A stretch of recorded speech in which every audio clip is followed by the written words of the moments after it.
What's up guys, and welcome back to my channel. Today we're going to do part 4 of me reviewing every map in Call of Duty World at War. If you haven't seen my first 3 videos on this game, go take a look. Today we're going to review Seelow, Upheaval, and Makin Day. Let's get started with Seelow. Seelow was a very large map, and it took place in Seelow Heights, Germany. For the looks of this map, it had quite a bit of grass on it. It had some fields over here in the back. The cottages were pretty nice looking on this map too. It actually had quite a bit of green on it, with a lot of trees. In my opinion, the train bridge in the middle was pretty ugly. It was all beat up and destroyed. If you look off to in the distance a little bit, right here, there's a little pond, which brought up the looks a little bit.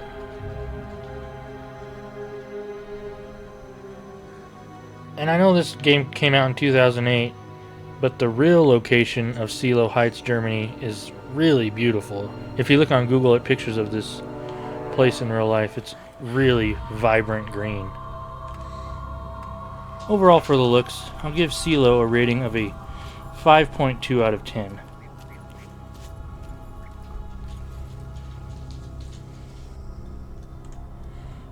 Now, for the playability of this map, it was crap. The map was way too big. The only place that was fun was when people battled in the middle at this train area over here. It would take way too long to flank the team, and most of the time it wasn't worth it by the time we got there. This map was fun for search and destroy though, and there were tanks on it that I actually used quite often because it was a little easier to get kills. In my opinion, this map was best suited for a 10v10 gameplay. But overall, I'll give the gameplay for Seelow a 1.2 out of 10.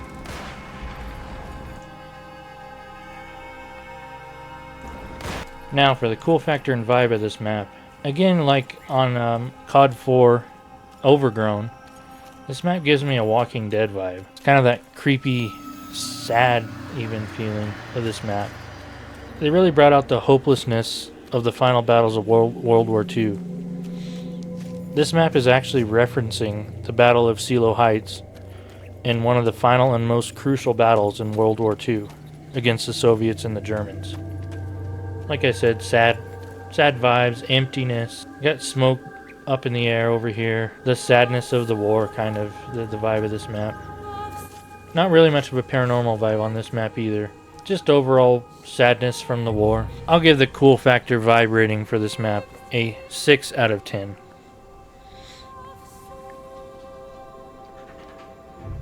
For the attention to detail on this map, it's got the trees and it's got the cottages and stuff. Not much detail inside the cottages themselves. Just a bunch of rubble in most of them.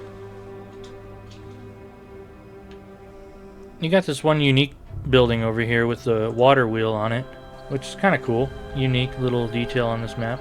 It has some ropes in it, and it actually has a little mechanism in here showing how it used to work before this building got destroyed. A little extra detail on this building in particular. Although it's not as green as the real world place, it does reflect the geography pretty well of the actual Seelow Heights. There's not really any Easter eggs on this map like on other maps either. And there's not too much going on the outskirts either. There is this little extra house in the lake I referenced earlier, but not too much detail out here. I mean, back then they didn't model in everything like they do now.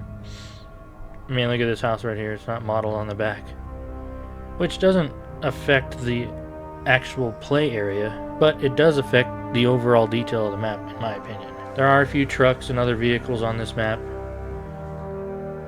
and there's this little tunnel in here with a few barrels and crates in it.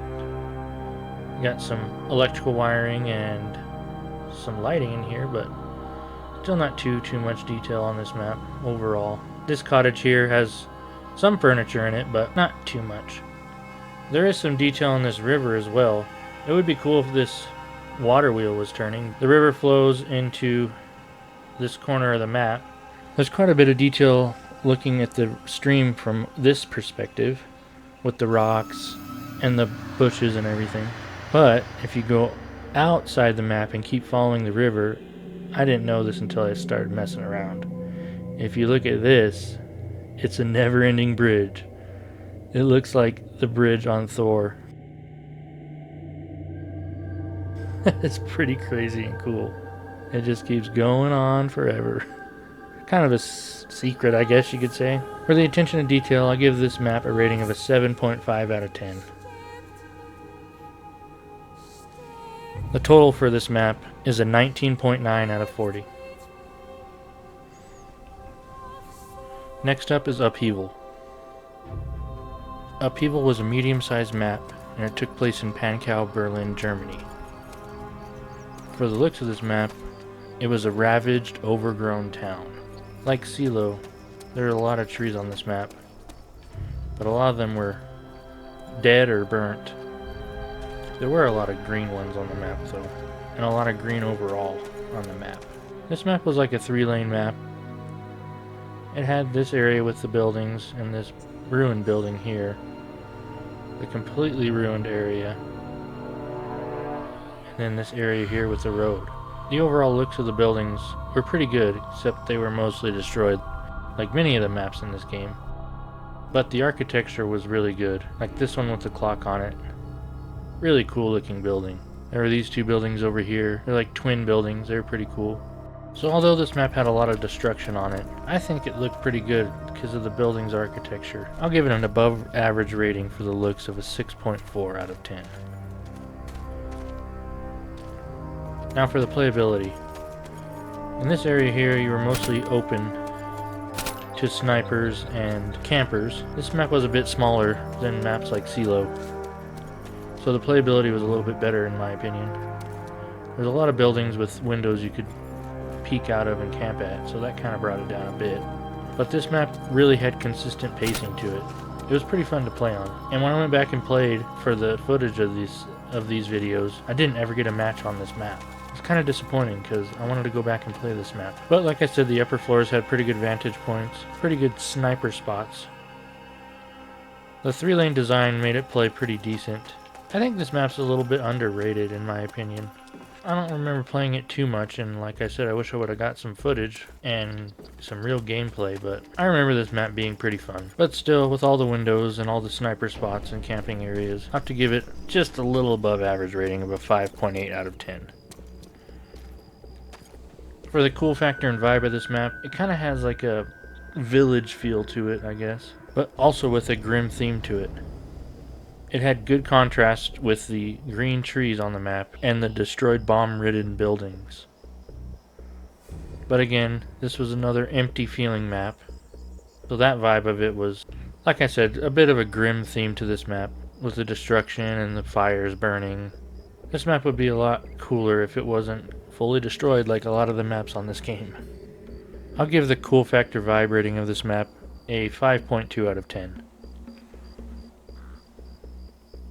The attention to detail, although most of the buildings are destroyed, the different styles and looks of the buildings added to the detail of this map. Almost every building looked a little different, which was pretty cool. Like I said, this building here with the clock in the middle of it had some pretty good detail to it, and if you go inside it, there's some different wallpaper in here on each floor, and there's some furniture on the first floor with a lot of rubble around it, but still a lot of furniture actually on this map.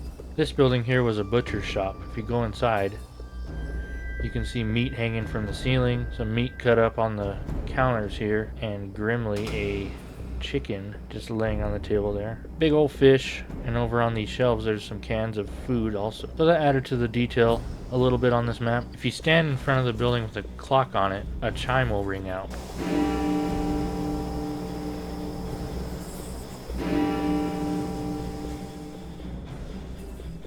There's even this motorcycle here that I don't think I've seen on any other map. Pretty cool. Looks like a BMW engine.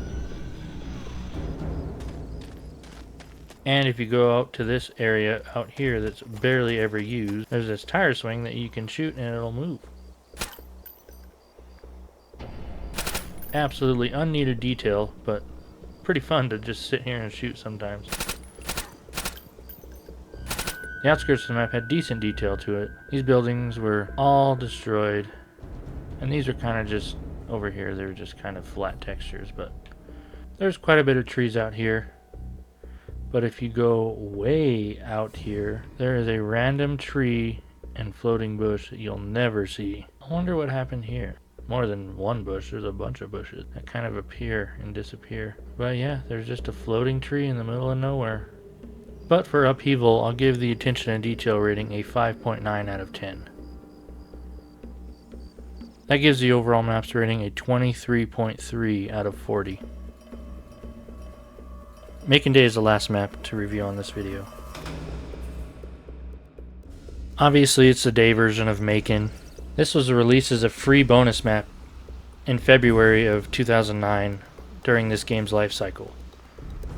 It completely transformed the combat experience from its nighttime variant. So let's see why it's a bit different. The looks are the most obvious difference on this map. It's the daylight setting. It's not just being in the day, it fundamentally alters how you perceive and play the map. The dark muted greens and oppressive blacks of the night version are replaced with vibrant yet still gritty color palette. We get bright blue skies, shimmering sun-drenched sand, and the lush, battle-scarred tropical foliage. The key visual on this map is the low tide. In the night version, as I stated in the original map, the tide's at high tide, but this day version it's at low tide. So instead of slowly walking through this area, you could sprint through this area on the day map. For the looks of Makin Day, I'm going to drop it a little bit lower than original Makin. I like the night version look of it better than the day version. I'll give it a little bit lower rating of a 7.7 out of 10. So for the playability, Makin Day is the same map as the original Makin, except on the playability wise, as I stated in the Makin video, this sniper's nest is available on Makin Day. The low tide on the map made it easier and faster to run around, which made this map feel a bit faster than the nighttime version. It made the flanking routes a little bit easier due to the low tide, and there's also more visibility on this map because it's daytime, so it made the sniper play a little bit easier for some people, and just overall gunplay in general was easier on this map. So it's pretty easy ranking on the playability for Makin Day. Since it's daytime, it was easier to play in my opinion. I'll give it a little bit higher rating than the night map of a 3.7 out of 10. Still not the best map to play on, but daytime was better than night, in my opinion. For the cool factor and vibe, this map still embodies World at War's signature gritty and dark tone. The daylight version shifts the atmosphere from one of stealthy tension to one of direct, exposed confrontation. The constant light creates an almost frantic nowhere to hide, even more so than on the night map. It conveys the humid, isolated feeling of fighting on the remote island. It's less about the fear of the unknown in the darkness and more about the sheer bravery needed under the scorching sun. There really wasn't much difference on this map in the cool factor than the night map. It's actually less cool in my opinion. I'll give it a 6.2 out of 10. For the secrets or glitches on this map, there was a couple I missed in the night version that are on this map, but other than that, they're exactly the same. The temple chimes over here still remain.